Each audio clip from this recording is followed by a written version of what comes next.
মুরলির তারিখ 22 ডিসেম্বর 2024।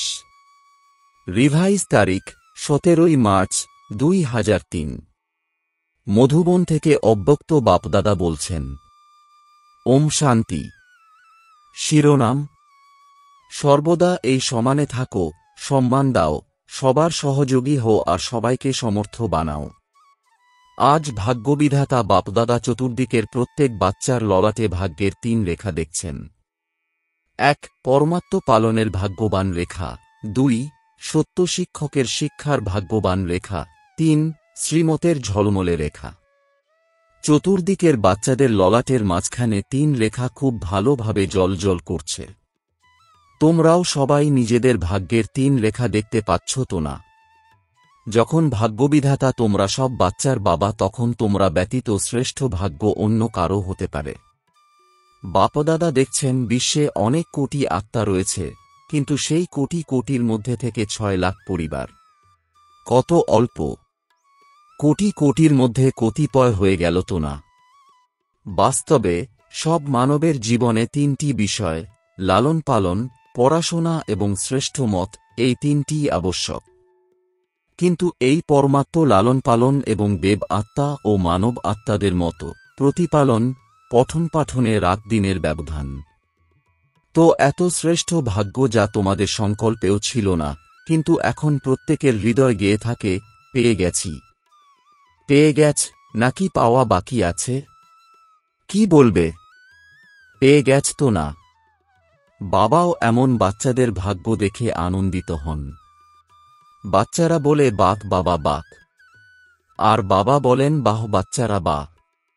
বস্তুত এই ভাগ্যকে শুধু স্মৃতিতে রাখা নয়, বরং সদা স্মৃতিস্বরূপ থাকতে হবে।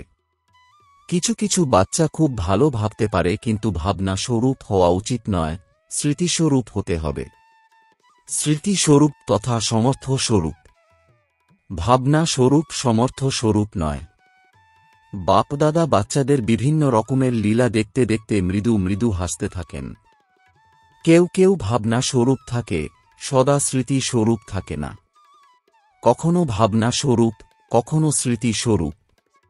যারা স্মৃতিস্বরূপ থাকে তারা নিরন্তর ন্যাচারাল স্বরূপ থাকে। যারা ভাবনা স্বরূপ থাকে তাদের পরিশ্রম করতে হয়। এই সঙ্গম যুগ পরিশ্রমের নয়, সর্বপ্রাপ্তির অনুভবের যুগ। 23টি জন্ম পরিশ্রমের, কিন্তু এখন পরিশ্রমের ফল প্রাপ্ত করার যুগ, অর্থাৎ সময়। বাপদাদা দেখছিলেন যে দেহভাবের স্মৃতিতে থাকায় তোমরা কি পরিশ্রম করেছ। আমি অমুক, আমি অমুক। এই পরিশ্রম করেছ, এটা ন্যাচারাল ছিল তো না। বডি কনসাসনেসের নেচার হয়ে গেছে, তাই না? নেচার এত পোক্ত হয়ে গেছে যে এখনো কখনো কখনো অনেক বাচ্চার আত্মাভিমানী হওয়ার সময় বডি কনসাসনেস নিজের দিকে আকর্ষণ করে নেয়। ভাবে আমি আত্মা, আমি আত্মা, কিন্তু দেহবোধ এত ন্যাচারাল ছিল যে বারবার না চাইতেও, না ভাবলেও দেহবোধে এসে যায়। বাপদাদা বলেন, এখন মর্জিবা জন্মে আত্মাভিমান অর্থাৎ দেহি অভিমানী স্থিতিও এরকমই নেচার হবে এবং ন্যাচারাল হবে। পরিশ্রম করতে হবে না, আমি আত্মা, আমি আত্মা।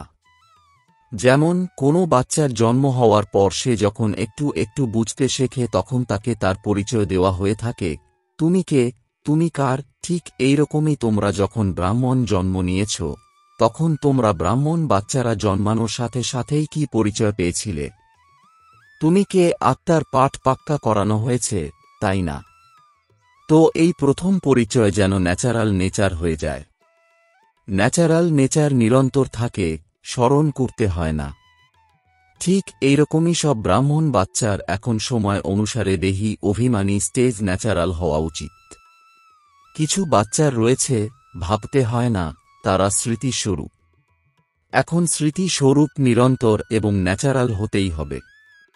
লাস্টে সব ব্রাহ্মণের ছোট অন্তিম পেপার এটাই, নষ্টমোহ স্মৃতিস্বরূপ। তো এই বছরে কি করবে? কোনো বাচ্চা জিজ্ঞাসা করে, এই বছরে বিশেষ কোন লক্ষ্য রাখবে? তো বাপদাদা বলেন, সদা দেহি অভিমানী স্মৃতিস্বরূপ ভব। জীবনমুক্তি তো প্রাপ্ত হওয়ারই আছে, কিন্তু জীবনমুক্ত হওয়ার আগে পরিশ্রম মুক্ত হও। এই স্থিতি সময়কে সমীপে নিয়ে আসবে, তোমাদের বিশ্বের সমুদয় ভাই আর বোনকে দুঃখ অশান্তি থেকে মুক্ত করবে। তোমাদের এই স্থিতি আত্মাদের জন্য মুক্তিধামের দরজা খুলবে।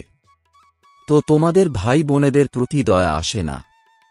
চারদিকে কত আত্মারা চিৎকার করছে, সুতরাং তোমাদের মুক্তি সকলের মুক্তি প্রাপ্ত করাবে।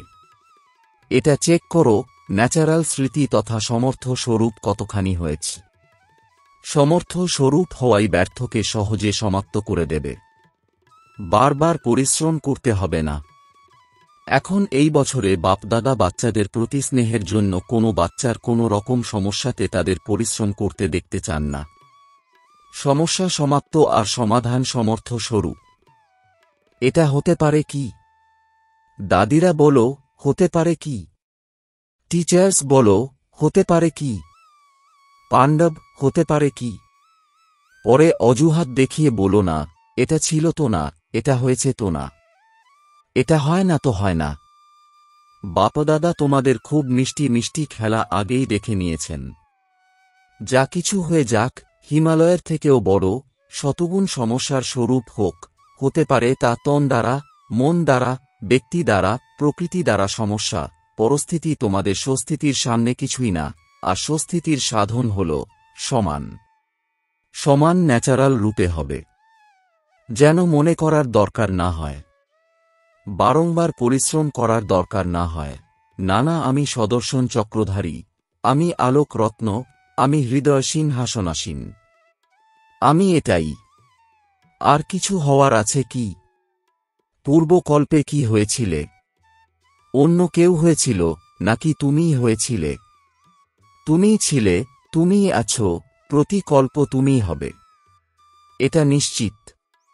বাপদাদা সব মুখ দেখছেন, এরা সেই পূর্বকল্পের। তোমরা এই কল্পের নাকি অনেক কল্পের? অনেক কল্পের তো না। হও কি তোমরা? হাত তোলো যারা প্রতিকল্পের। তবে তো নিশ্চিত তোমরা, তাই না? তোমরা তো পাস সার্টিফিকেট পেয়ে গেছ তো না, নাকি নেওয়া বাকি আছে? পেয়ে গেছ তো? পেয়ে গেছ নাকি নিতে হবে? পূর্বকল্পে পেয়েছ, এখন কেন পাবে না? তো এই স্মৃতি স্বরূপ হো যে সার্টিফিকেট প্রাপ্ত হয়েই আছে। হয় তা পাস উইথ অনারের, নতুবা পাসের। এই পার্থক্য তো হবে, কিন্তু আমিই হই। নিশ্চিত তো না? নাকি ট্রেনে যেতে যেতে ভুলতে ভুলতে যাবে, প্লেনে যাবে তো উড়ে যাবে? না। যেমন দেখো, এই বছর তোমরা দৃঢ় সংকল্প করেছিলে যে চতুর্দিকে উৎসাহ উদ্দীপনার সাথে শিবরাত্রি উদযাপন করবে, আর তোমরা উদযাপন করেছ না।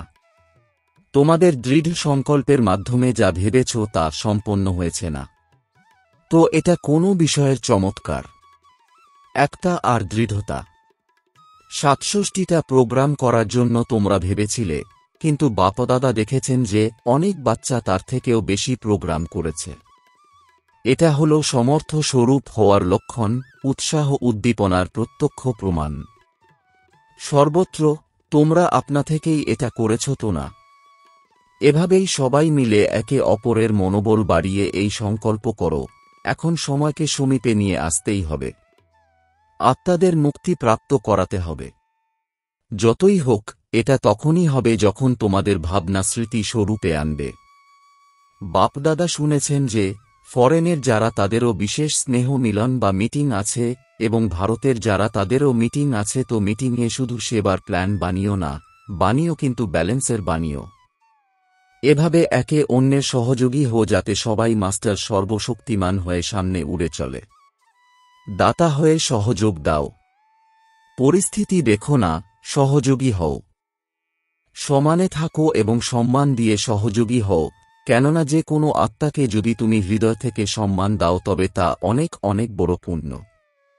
কারণ হীনবল আত্মাকে উৎসাহ উদ্দীপনায় যদি আনো তো সেটা কত বড় পুণ্য। যারা আগে থেকেই পড়ে আছে তাদের ঠেলে দিও না। আলিঙ্গন করো, অর্থাৎ বাহ্যিক আলিঙ্গন করো না। আলিঙ্গন করা অর্থাৎ বাবা সমান বানাও, সহযোগ দাও।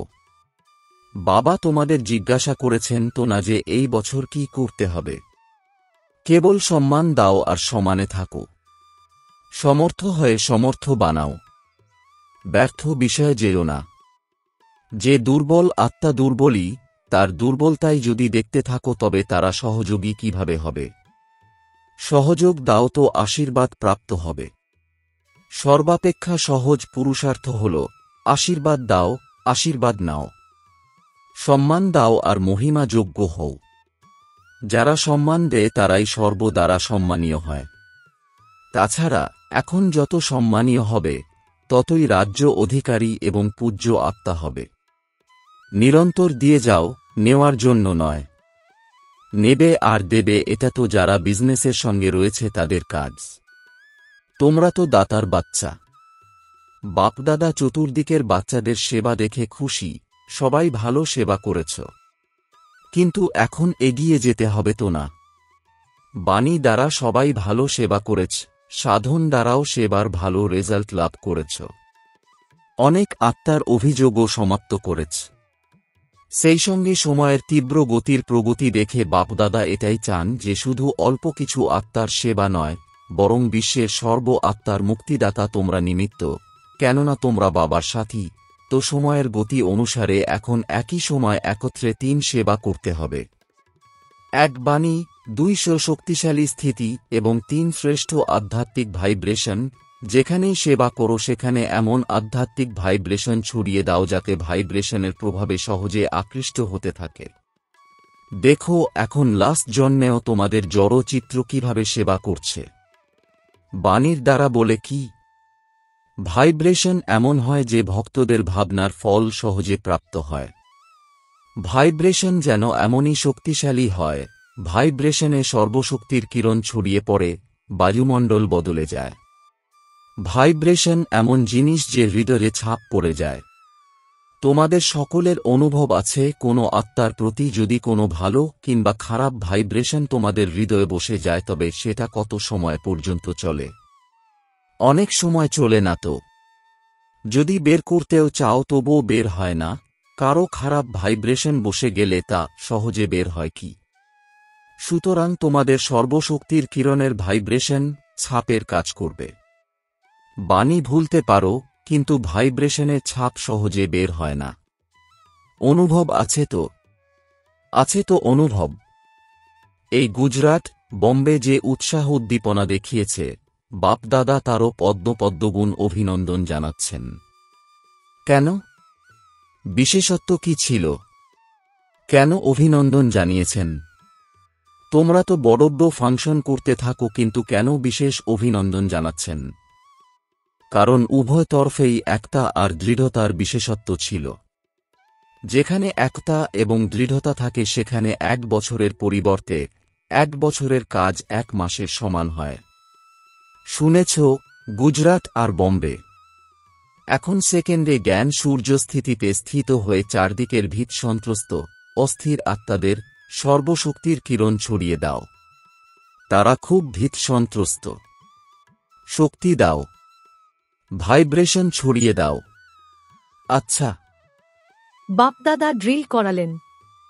চতুর্দিকের বাচ্চাদের ভিন্ন ভিন্ন স্মরণ, স্নেহ আর সমাচারপত্র এবং ইমেল বাবার কাছে পৌঁছে গেছে। প্রত্যেকে বলে আমারও স্মরণ দিও, আমারও স্মরণ দিও। বাপদাদা বলেন প্রত্যেক বাচ্চার ভালোবাসা বাপদাদার কাছে পৌঁছে গেছে।